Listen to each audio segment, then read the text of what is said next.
Sirah tahun 4 dah habis dah awak tahun PAS.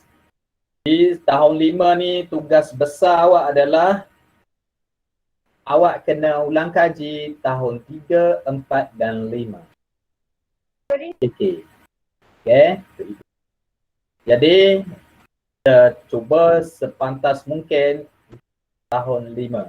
Sebab kita nak ada masa, kita perlukan masa untuk ulang kaji balik tahun 3, 4, 5 dan masa tu kita dah start bermain dengan soalan UPKK. Jadi beri tumpuan. Awak sudah tahun 5, watak awak, kesungguhan awak, usaha awak kena lebih pada tahun-tahun sebelum. Awak dah senior kafar ni. Okay. Ada lagi yang on mic. Ani Zakia. Dan jangan on mic. Kecuali awak ada soalan ataupun ada. Okay, ni sirah tahun 5. Okay, sirah tahun 5 Ada 2 tajuk besar sahaja. Ada perkembangan Islam. Ada tajuk kewafatan Nabi. Tapi bawah tu ada tajuk-tajuk kecil lah. 5 tajuk, 2 tajuk. Semua sekali 7 tajuk. 7 tajuk. Okay. Perkembangan Islam ni maksudnya, kalau kita perhati kat sini, akidah, ibadah, akhlak. Bukan ke awak dah belajar subjek akidah, subjek ibadah, subjek akhlak. Itu lain. Ini berkenaan sirah. Maksudnya sepanjang perkembangan, sepanjang dakwah Nabi, berlaku perkembangan Islam dari sudut akidah, dari sudut ibadah, dari sudut akhlak, muamalat dan perundangan. Untuk subjek akidah yang lebih detail, dalam subjek akidah tersebut. Yang subjek lain tu. Ini sirah. Dia sentuh sikit je bab akidah, bab ibadah, bab akhlak. Dan tajuk yang terakhir adalah kewafatan Nabi. Bawah dia ada 2 tajuk. Peristiwa kewafatan Nabi, macam mana suasana kewafatan Nabi, apa reaksi sahabat, umat Islam masa tu berduka. Lepas tu, last sekali adalah siapa yang mengganti Nabi untuk menjadi pemimpin umat Islam seluruh dunia masa tu. Ini di bawah tajuk penentuan khalifah pertama. Sampai situ. Jadi UPKK sirah daripada tahun 3, tahun 4 sampailah sini tajuk dia. Habis. Khalifah kedua dan seterusnya yang lebih detail lagi sirah tak belajar dalam UPKK. Itu adalah subjek sirah tahun 6. Okay. Jadi UPKK awak sampai sini je. Okay. Kita masuk tajuk yang pertama malam ni, masa masih ada lagi ni. Perkembangan Islam dari sudut akidah. Okay. Buku teks awak dah ada dekat sekolah, cuma kita tak diberi keizinan lagi untuk agih buku teks pada awak. Jadi sementara tu kelas kita awak jangan tertinggal lah. Awak kena beri tumpuan pada nota yang saya snap. Okay. Akidah. Perkembangan Islam dari sudut akidah. Saya baca yang poin-poin penting. Okay. Yang pertama pengertian dia lah. Akidah adalah pegangan atau kepercayaan yang teguh terhadap sesuatu. Akidah, bahasa mudah dia benda percaya. Bukan percaya main-main, percaya yang teguh. Sebab akidah tu asal daripada perkataan aqad. Satu ikatan yang kuat. Akidah. Okay. Akidah Islamiah yang diajar oleh Rasulullah SAW semasa peringkat awal seruan dakwah baginda adalah berkaitan dengan keimanan kepada Allah, malaikat, kitab, rasul, kiamat, qada. Kalau kita perasan sini, inilah rukun iman yang 6. 6 rukun iman. Beriman pada Allah, malaikat, kitab, rasul, kiamat dan qada. Ni keyword dia, poin penting kat sini adalah peringkat awal dakwah. Ni antara soalan famous dalam UPKK. Dalam banyak-banyak sudut, pada peringkat awal dakwah Nabi, Nabi terangkan pasal apa? Pasal akidah. Jangan lupa ni. Nabi tak terangkan lagi pasal ibadat, pasal akhlak, pasal bab perang, bab perkahwinan, tak. Pasal akidah tu. Sebab ni benda yang paling utama. Benda kepercayaan. Okay. Rasulullah berdakwah di Mekah 13 tahun. Ni poin penting juga. 13 tahun Nabi berdakwah dekat Mekah. Lama. Nak betulkan akidah masyarakat jahiliah yang percaya kepada banyak Tuhan. Berhala tu, berhala ni. Kan? Nak ubah kepercayaan geng-geng jahiliah tu kepada satu Tuhan, Allah. Susahnya. 13 tahun Nabi berdakwah dekat Mekah. Namun usaha dakwah baginda mendapat banyak tekanan dan ancaman daripada musyrikin. Bila sebut musyrikin, sama juga kafirnya.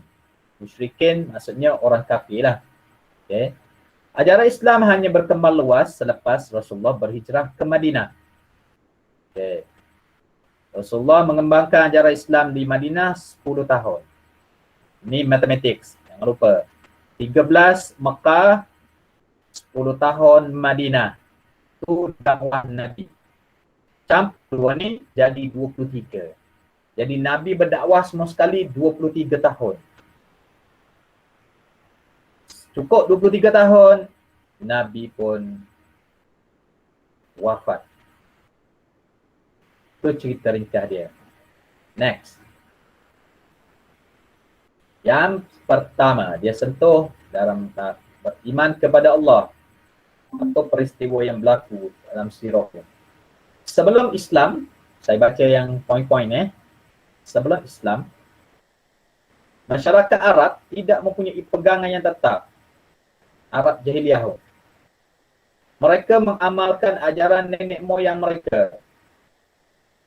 Zaman itu dikenali sebagai zaman jahiliyah. Jahiliyah. Zaman tak tahu apa ni. Ada golongan yang sembah batu. Dia jumpa batu besar, dia kata, oh ini Tuhan ko. Bakal sembah batu. Dia pergi bermusafir, dia tengok matahari naik, cantik, oh Tuhan ko ni. Dia sembah matahari. Dia pergi dekat satu tempat berniaga, ribut taupan datang, jumpa satu pokok besar, dia berteduh kat pokok tu, besar pokok ni, Tuhan ni kot. Sembah pokok. Dia jumpa batu, dia berbalik patung, dia reka batu berhala, dia buat patung, dia sembah patung berhala. Jadi ni antara sembahan masyarakat jahiliah. Kalau soalan tanya, berikan 3 contoh sembahan Arab jahiliah. Yang ni batu, matahari, pokok atau berhala. Ni semua geng-geng kafir. Okay. Rasulullah diutuskan untuk mengajak manusia beriman kepada Allah, pada Islam lah, pada Tauhid. Walaupun seruan dakwah baginda mereka awal ditentang hebat, namun selepas 8 tahun berhijrah ke Madinah, baginda dapat meluaskan pengaruh Islam di Mekah. 13 tahun berdakwah di Mekah, tadi dah cerita dah. Sampai tahap geng-geng kafir Quraisy tu merancang untuk bunuh Nabi. Nabi pun berhijrah ke Madinah. Setelah 8 tahun berhijrah ke Madinah. Ni dah belajar dalam tahun 4. Peristiwa apa ni? Siapa ingat? Peristiwa yang ni. Pembebasan kota Mekah. Mekah dibebaskan dari cengkaman kafir Quraisy. Masa tu ramailah orang masuk Islam secara berduyun-duyun. Nabi dan tentera Islam memusnahkan 360 buah berhala duk gantung dekat di sekeliling Kaabah. Geng-geng jahiliah tu gantung. Hancur berkecai habis, maka Mekah mula diperintah oleh Islam. Orang lepas tu Nabi pula mengampunkan ramai musuh-musuh dia. Nabi tak hukum bunuh, Nabi tak hukum, maka ramailah tertarik dengan akhlak Nabi, masuk Islam lah ramai-ramai. Pada peristiwa pembukaan Mekah. Itu yang bagi tahu satu lagi, antara berhala terkenal ialah Al-Latta, Al-Uzza, Hubal, Manat, Asaf, Nailah. Ni bahala-bahala yang core ni, yang besar-besar ni. Lepas tu yang kecil-kecil banyak lagi, cukup 360. Jadi dalam soalan, hati-hati. Kalau soalan tanya, berikan 3 contoh sembahan orang jahiliah. Yang ni jawapan dia. Tapi kalau soalan tanya, berikan 3 contoh berhala yang terkenal. Yang ni jawapan dia. Ni nama-nama berhala. Bila kita belajar sirah ni, kita pergi beli baju dekat kedai, ada tulis perkataan Al-Latta. Jangan beli lah, tu nama berhala. Nama-nama ni kita kena ingat supaya kita jangan guna nama ni dalam kehidupan kita seharian. Contoh nak letak nama anak ke, nak letak nama kucing ke, jangan guna nama-nama. Ataupun pakai baju ada tulis nama ni ke, jangan. Ini nama berhala. Okay. Next. Beriman kepada malaikat. Malaikat makhluk Allah daripada cahaya. From the light. Kita daripada tanah. Jin daripada api. Malaikat Allah jadikan dari cahaya. Pada cahaya. Itu sebab malaikat ni laju. Kalau belajar sains, kelajuan cahaya ni laju. Dia mengatasi kelajuan bunyi. Jadi logiklah, patutlah malaikat ni laju. Sebab dia daripada cahaya Allah jadikan tu. Macam mana bentuk tu? Wallahualam. Kita orang tak mampu melihat. Akhirat baru boleh lihat malaikat yang sebenar. Mereka sentiasa taat. Tak payah fikir panjang dah. Allah suruh hancurkan negeri tersebut, terus jalan perintah. Tak fikir panjang dah. Allah suruh selamatkan Nabi dia, terus pergi selamat. Tu malaikat. Sebab dia tiada nafsu. Kita ada nafsu, kita kena lawan nafsu dulu. Okay. Setiap malaikat ada tugas masing-masing. Semua malaikat ni ada tugas masing-masing. Okay. Berapa ramai malaikat? Tidak diketahui. Nabi tak tahu. Malaikat sendiri pun tak tahu jumlah dia berapa. Hanya Allah sahaja. Terlalu ramai malaikat Allah. Lepas tu dia bagi contoh. Malaikat Jibril ataupun Jibrail, kapten dia tu, tugas dia menyampaikan wahyu. Berat ni, menyampaikan wahyu ni berat pada para rasul. Okay. Dalam sejarah penurunan Al-Quran atau kita panggil dalam sirah Nuzul Al-Quran, Rasulullah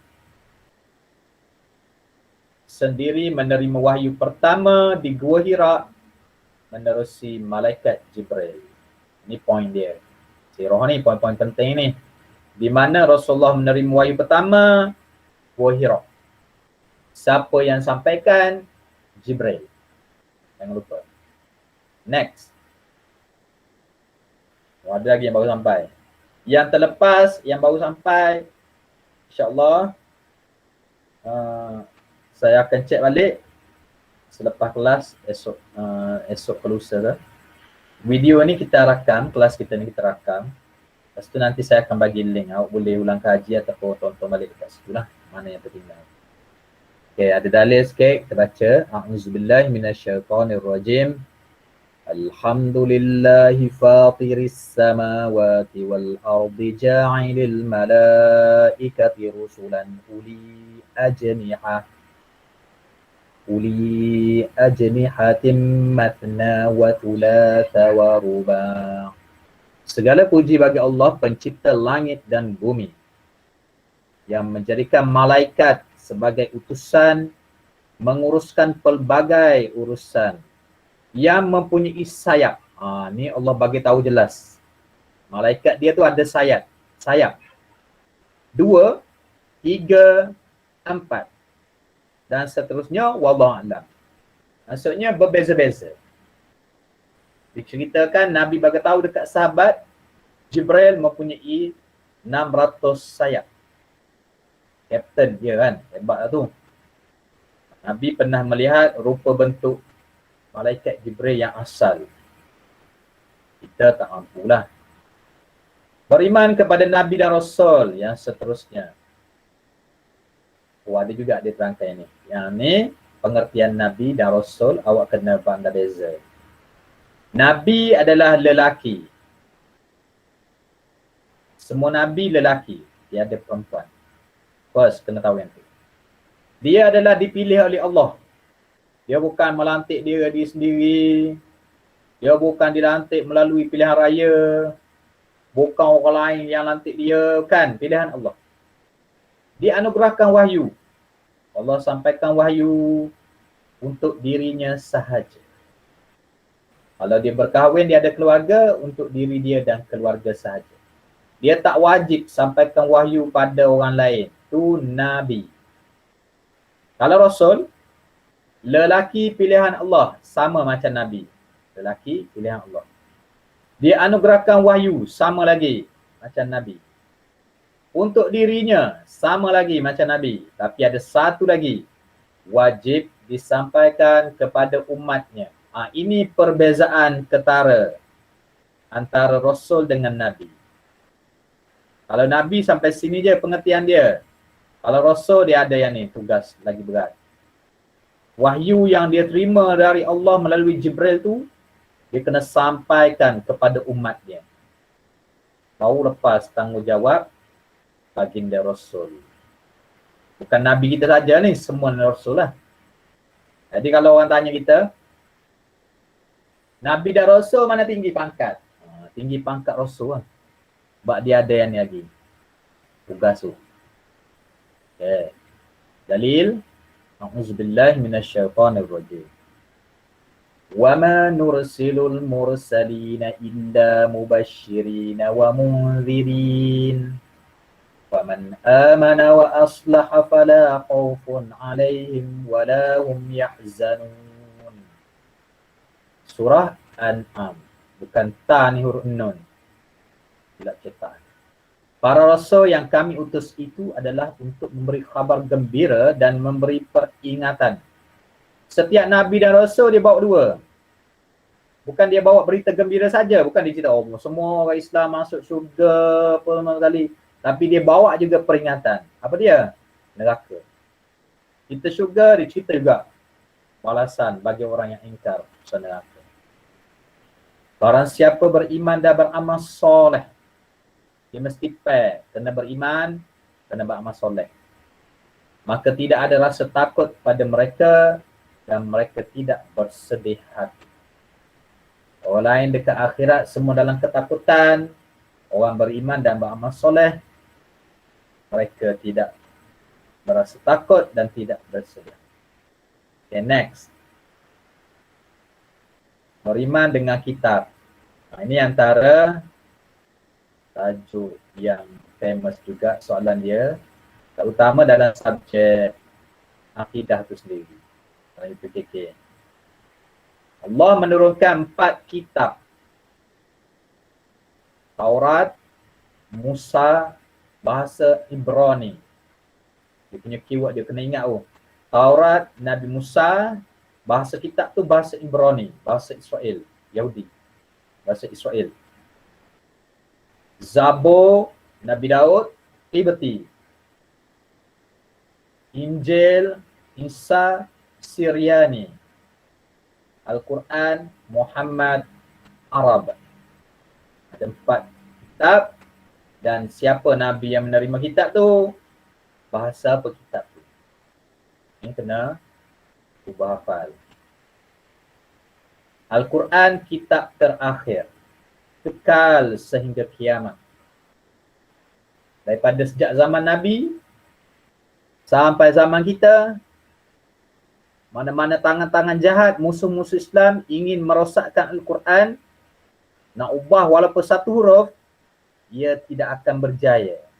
Sebab Allah sudah jamin dia akan kekal keaslian dia sampai hari kiamat.